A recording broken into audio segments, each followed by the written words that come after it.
মামা 4000 এপইন্টমেন্ট কেতিয়া হ'ব? গুড মৰ্নিং ফ্ৰেণ্ডছ, আজি বহুত দিনৰ মূৰত ফিল্ডত আহিলোঁ আৰু যোৱাকালি মামাই ভাষণত কৈছে বাৰু LPV পিছতে আমাৰ পুলিচৰ এপইণ্টমেণ্ট দিব। তো কিন্তু আজি আমাৰ ৰাজ্যখনত এটা ভাবিব নোৱাৰা পৰিৱৰ্তন আহিছে।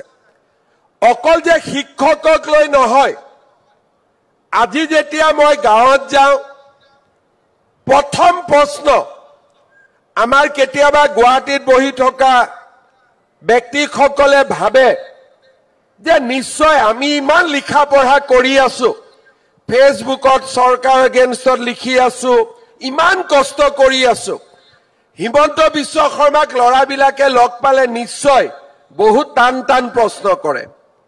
মোক এটাই প্ৰশ্ন কৰে, টান টান প্ৰশ্ন, মামা কামাণ্ডোৰ পোষ্ট কেতিয়া ওলাব? মামা 4000 এপইন্টমেন্ট কেতিয়া হ'ব? আপোনালোকৰ পিছতে আৰু 4000 থিয় হৈ আছে নহয়। এতিয়া মোক গাঁৱত গ'লে এই 4000 খালি লগ কৰি থাকে যে আমাৰ নিযুক্তি কেতিয়া হ'ব, কামাণ্ডোৰ নিযুক্তি কেতিয়া হ'ব, আৰু মোক সোধে গাঁৱৰ ষ্টেডিয়ামখন বনাই দিব লাগে।